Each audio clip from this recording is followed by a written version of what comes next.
I told him I had a plan. I'm gonna do this, this, and that. And I stuck to the plan. I said, I'm gonna see you last. I didn't lie. I just stuck to what I felt in my spirit and what to do, you know, and that's what I did. And I think you're good at what you do, you know, that like, yeah, it's good. I like it. I just, like I said, I seen him picking up steam. Like he was, you know, making noise. And I felt like he got to the point where like it's time to run it, you know? I feel like he's coming into his own. I am myself. And I felt like it was the perfect time. But I always knew that. Stronger than me? No, you weren't strong. You punched like a girl.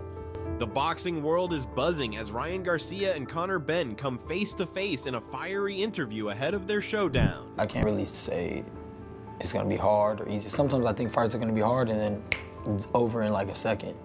Sometimes it's gonna be easy work and it's actually harder than I thought. So we just won't know till we're in there. Somehow I find the target every time. No, I'm serious. I'm serious. Serious. Come on now. Come on now. You know how it is. Your city? Your city? Yeah, my city. You don't think I'm gonna hit you with that left hook? No. For many fighters like you, I thought that was strong. Yeah, you go for it. You go for it. You go for it. You're the one that started that. Go for it. Garcia has officially announced that he will face Conor Benn this September in Las Vegas, with the blockbuster showdown expected on September 12th. Conor Benn, is it happening? Yes, sir. I announced it already. It's about to happen. 12th of September, you gonna beat him? Yes, sir.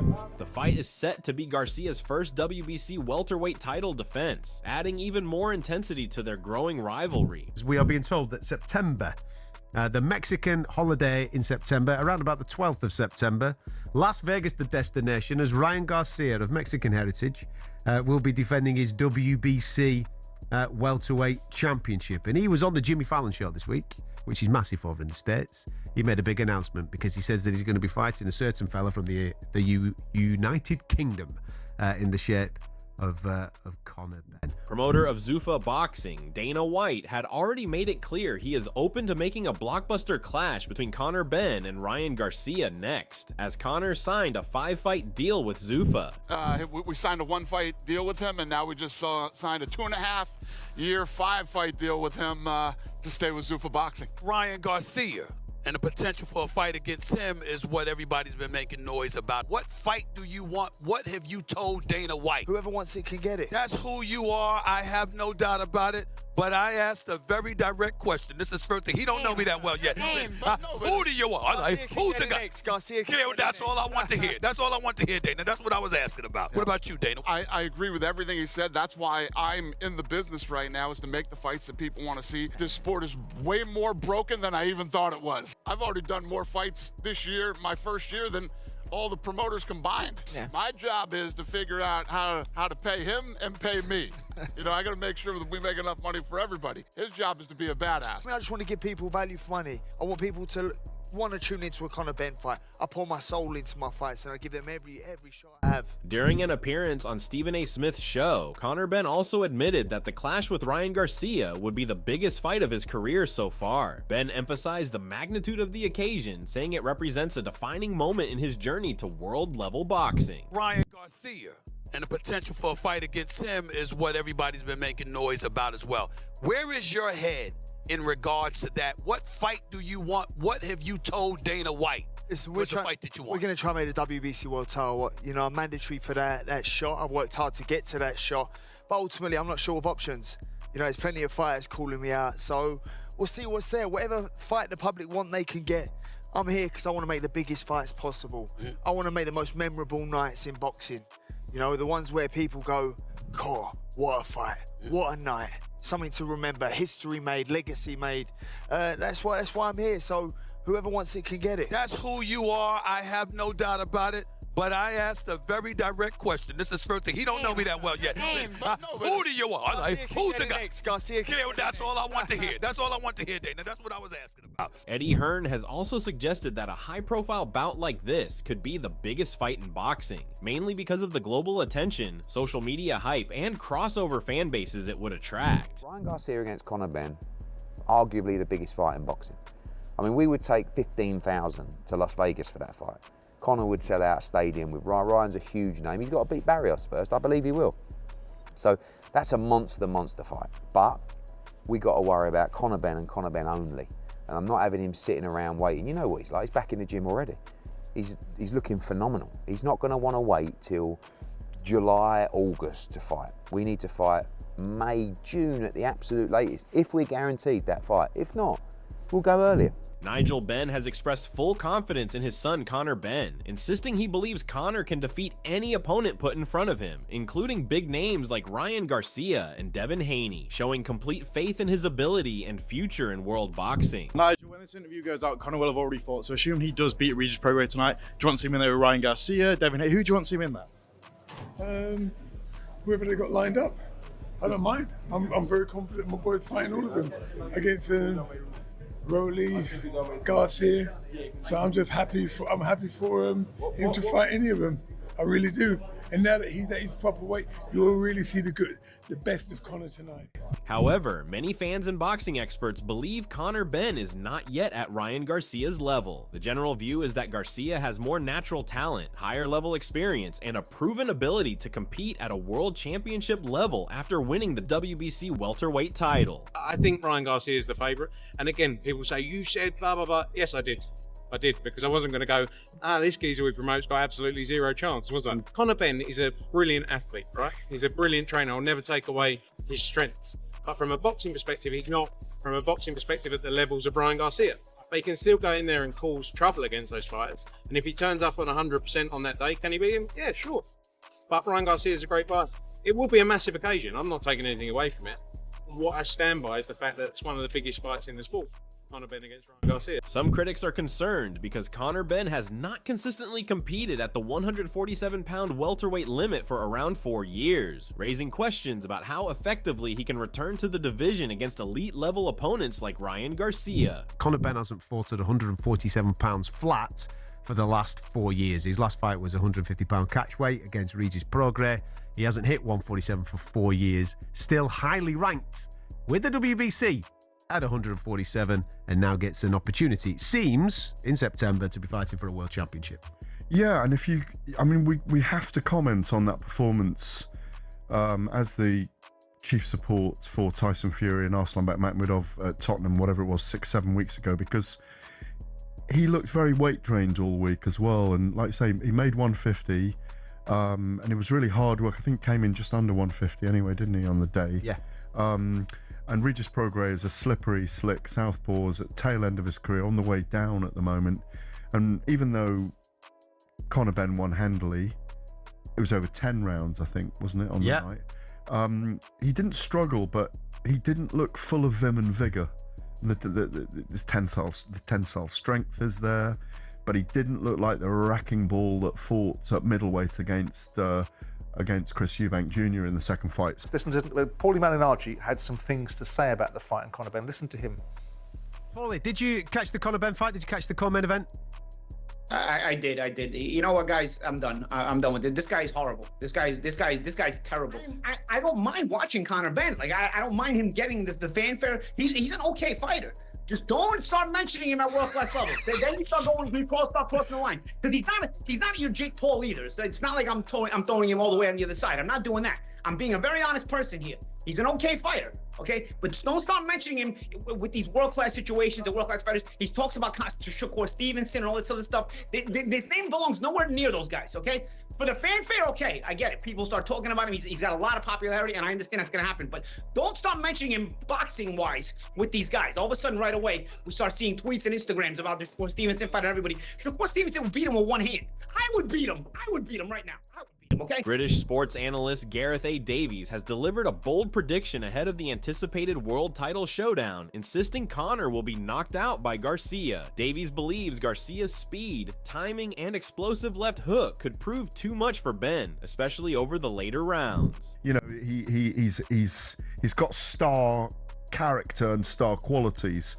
If he's going to make 147, if he's good at the weight, it'll be a good fight. If he has really struggled at the weight, he's going to struggle against Garcia, who is a massive puncher at welterweight with both left and right hooks, notably that left hook. It's a dangerous fight for him. I think it'll deliver all the way to the fight, but I think he'll get knocked out by Ryan Garcia, unless he knocks Garcia out himself. I want to see Devin Haney in with Ryan Garcia as well in the rematch. That's a massive fight. But Conor Benn, I've said this before and I will say it again, could end up with 50, 60, 70 million in the bank and never win a world title.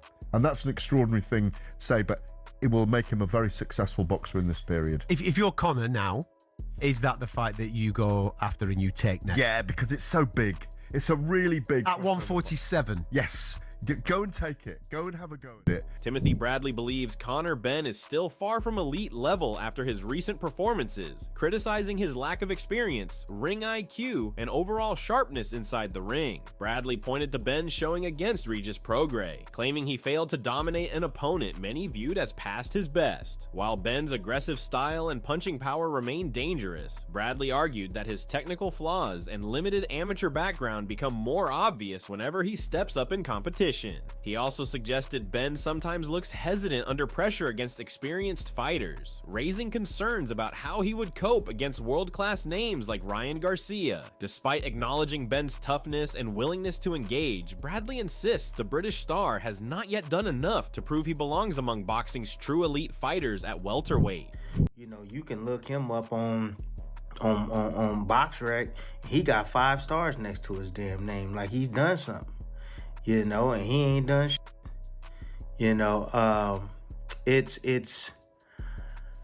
in the fight with Regis Prograis, you can see, you know, Regis was one of those guys that started late as well, but you can see the experience of Regis, you know, start to show through. Now, you know, Conor Benn and his team, you know, made the adjustment and went down to the body of Regis and started to slow down and kind of take the fight out of Regis.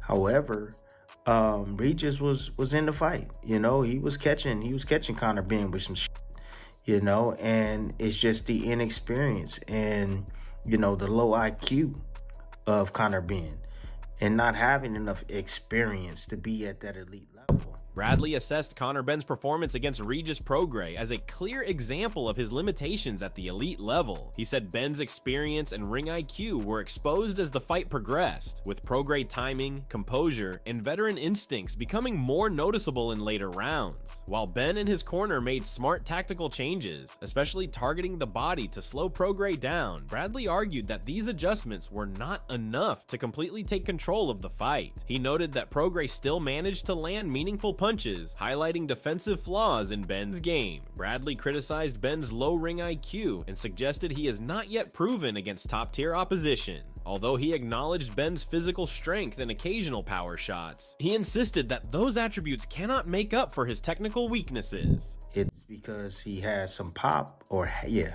he had some pop. You know, ever since, you know, he stopped drinking that baby milk, whatever that was, he took fertility, whatever. They, you know, then they said it's something about some contaminated eggs or some shit like that, whatever the hell that is. You know, I mean, that shit makes sense now to me. You know why he's taking that shit. You know, they say, well, he didn't mean to take it and all this shit. Get the hell out of here with that. You know, he was suspended for some years, I believe. But you correct me if I'm wrong. But you know, it was more mainly like because he don't believe in himself. You know, anytime he steps up in the fight, you know, the dude is scared. He's scared to death. You know, I'm pretty sure he was scared in this fight.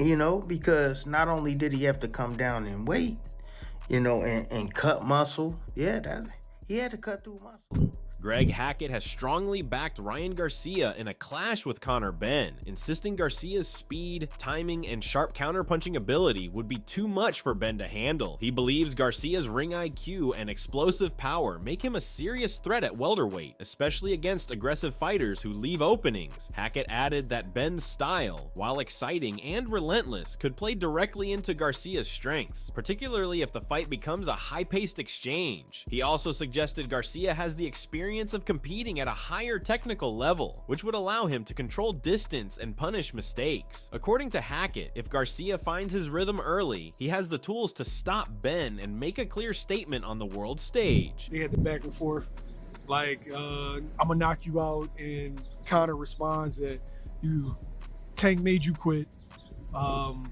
Rolly Cat, and Luke Campbell dropped you. What you think of that fight if it happens now? I think it's a great fight. But I think I think if Ryan go out there looking like anything like his last fight, I think he'll stop Conor Benn. I don't think Conor Benn is defensive enough. I like his intensity level, but his defense don't really handle defense. And Ryan's speed gives anybody problems. And then he can punch too. So I think Ryan stop Conor Benn on some real shit. I think all the 47 pounders will stop him. I think Brian Norman Jr. would stop him. I think Devin Haney would stop him. Whoever had 47, top echelon, I think they'll stop him. Is it the weight? Because he looked good against Eubank. Yeah, I think it could be the weight, but also I think it's just his style. His style is not really that complicated. It's a simple style, and the things he do is simple. He jump in, jump out. You know what I mean? Jump in, jump out. It's like fighting a strong amateur. It's just like being in there with a strong amateur. Eddie Hearn believes Conor Benn is currently operating at roughly British level competition, meaning he is strong domestically but not yet proven at the elite world championship level. However, Hearn also stresses that Benn is improving quickly and developing with each fight. According to Hearn, Benn still has clear areas to refine before he can compete consistently with world champions, but his performances show steady progress in skill, conditioning, and ring IQ. He argues that critics should not judge him only on titles won so far, because Benn is still evolving as a fighter and gaining experience against higher quality opponents. With continued improvement and tougher fights, he believes Benn could eventually close the gap between British level success and genuine world title contention.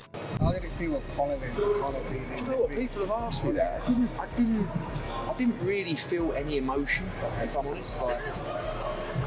Look, I didn't want him to look that bad, honestly. Like I'm not watching him going, oh, I hope he looks terrible. I want him to look well. I was a bit frustrated watching because I think he can be much better than that. I also think that down at that weight, I think he's got it in his head that he can make 47 and he can and he can make 47. But I don't think he's the same fighter when he's making 47, personally. But listen, he's had it off. I mean, me. People are criticising him. Oh, he couldn't win a British title. He's not the best fighter in Essex. Look at what he's done. I mean, I would like to say that how I got him in that position was one of the greatest bits of work by any promoter ever to grace the work. By the way, he put the work in. I will always say Conor Benn works very hard. But me, on my tombstone, just right on the thing, I want to say, great guy, loving father, and what a job you did with Conor Benn. That will go down in history. Veteran sports analyst Simon Jordan and coach Frank Smith discussed the Ryan Garcia versus Conor Benn fight and the wider reaction around it, including the PED-related controversy. Frank Smith argued that Ryan Garcia is on a higher level than Benn in terms of skill and experience, suggesting it would be the toughest test of Benn's career. However, he also refused to completely dismiss Benn, saying that his work ethic, toughness, and aggressive style mean he can't be underestimated in a big fight. Simon Jordan focused more on whether Benn is finally stepping up to a real elite level contest, implying that Garcia represents a major step up in class. The conversation also touched on the ongoing scrutiny around PED accusations in boxing, which has followed both fighters at different points in their careers. What I just said, Ryan Garcia would be a minus 350 favorite, Conor Benn would be plus 250. When you add it all up, it's about a 3-to-1 type fight, Mike. The odds makers are saying that Ryan is 75% likely to win the fight, more or less. Who would you be putting your money on with those odds? With those odds, I'm putting my money on Conor Benn. One thing that makes this fight so good to me is because what they both have in common is this: the better the opposition, the better they take the mission serious. What do you think happens when they meet in the ring? Drop your predictions in the comments below.